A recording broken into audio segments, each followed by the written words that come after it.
Alright everybody, so today I have all of my bikes in one place. We got the mountain bike, we have the Lucho, and the brand new EUROBIKE.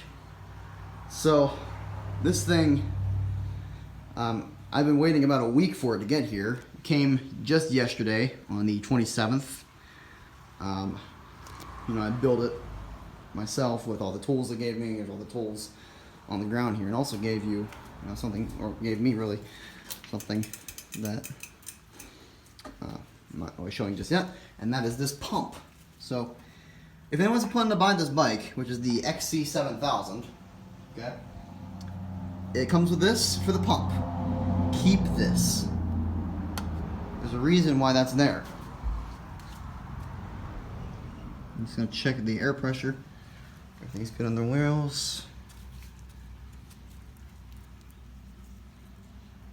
Use a little more air in the front here a little bit, but so here it is. So, that's a truck going by. I thought there was something at my door. Alright. It's an aluminum frame with what seems to be carbon fiber rims. It says carbon #1 on there.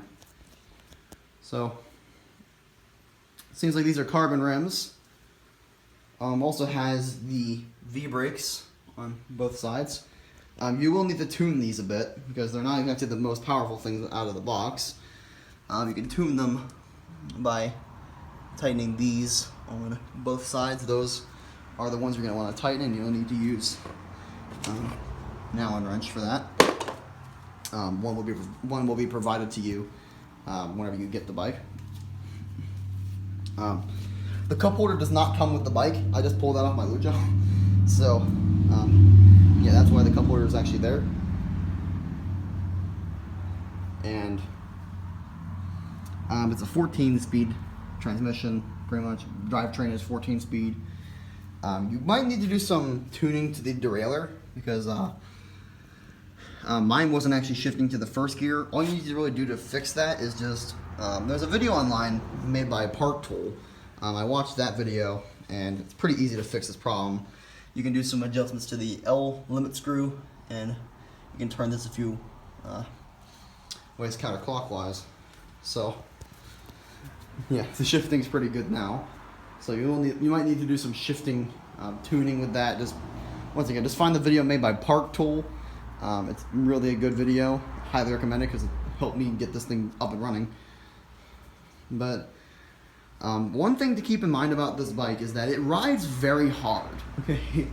And what I mean by very hard is you really need to put some pressure on the pedals to get it to move because, well, obviously 14 speed compared to 21 speed, which is on my Lucho, isn't exactly like pretty much, instead of having all these other gears, because the reason why people seem to have more gears on their bike is so they can have easier gears, like more easy gears it seems. And 14 speed is more just go fast all the time. It's pretty much just a racing bike, which would explain why it's made of aluminum and the rims are carbon. So, I mean, if you guys want this bike, remember, it's mostly a racing bike, not a commuter bike. Okay? It's not really meant to be a commuter bike, as if the looks of it didn't give that away already. And like, just speaking of those looks, you might actually notice something, and that this bike is actually an aero bike. And some of the key features of an aero bike that are on this one are the fork. The front fork is very steep, and the rear wheel is cut into the seat post. You can see how it's kind of cut into the seat post. Those are key defining features of aero bikes, and this bike has them. So if it's actually not an aero bike, then it at least has some features of one, which is pretty cool. And also it's very streamlined, so you should get some pretty good aerodynamic performance out of this bike. And I'll tell you what, it's actually a pretty fun ride if you know what you're doing with it, because, well, obviously, I had some problems with the shifting when I was riding it first, but I just now got done fixing it, so yeah. Also, the rims are quick release. You'll have to actually install the front one. So that was a little hard. Now, I will say this much though about the installation process. Pretty much installation. The assembly process. These little bitches right here, these little petals. You see these little petals? You see these little petals? Like, these things are a pain in the ass to put on. Like, compared to the Lucho, these things are just a pain in the ass to put on.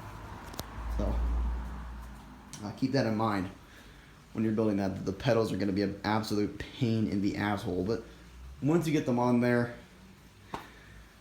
it's just a relief to get them on there. But, yeah. I'm going to probably buy some stuff for this bike. I'm probably going to buy another one of these light sets because I'm really happy with this one. I'm probably going to buy another light set for it. And something you actually might notice about this bike compared to my Lucho is that on the flats, there's a lot more space. You know, I can put my hand here, here, here, here, here, here, here. I can put it on the freaking brake if I wanted to. Even put it here or here. Anywhere here. This bike, here, here maybe, hood, drop. That's about it. You can't put it here, here, here, here, here, here, here. Like, there's a lot more space on this, and also it feels a lot better to ride this one. Also, the hoods are kind of small. Same thing with the drop bars, they're kind of small. But I actually found for some reason that because of how big my freaking hands are, like look how big my hands are compared to the handlebar. Like, that's how big my hand is. Whenever it's being put around the drop bar, it actually seems to get me into a more aero position, because on this bike, you'd have to put it like at the top of the drop bar and then get down. This one you can do the same thing if you wanted to. But it's just a lot less excessive space pushing into your elbow. So, that's good to see. And also, if you were to put rear view mirrors on this thing, like on this bike, then they'd probably be a little more effective, considering that they're going to be facing up. I just feel like they'd be a little more effective, because they're not all the way down here. They're like right in your line of view. I don't know, maybe that's just me. But, well, you guys let me know in the comments, what kind of speed do you think I can hit on this bike? What do you think is the top speed of the EUROBIKE XC7000? Because I am going to buy a speedometer for it and find out. But leave me your estimates in the comments. See you guys next time. It's been Nerf Master Lamborghini. And which road bike of mine do you like better? The Lucho 21 or the EUROBIKE XC7000? Let me know.